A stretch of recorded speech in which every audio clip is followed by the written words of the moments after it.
I'm your neighbor, and my husband is a member of the HOA, which you're a part of.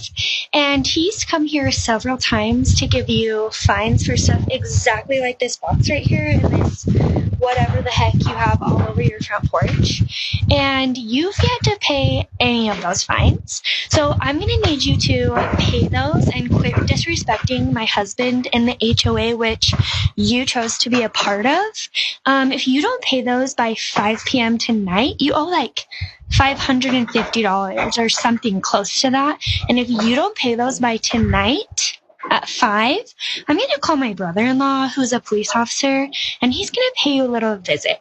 So you better just pay your bills and also, like, shovel your driveway, get these boxes off your porch. Again, you chose to live here. Thanks.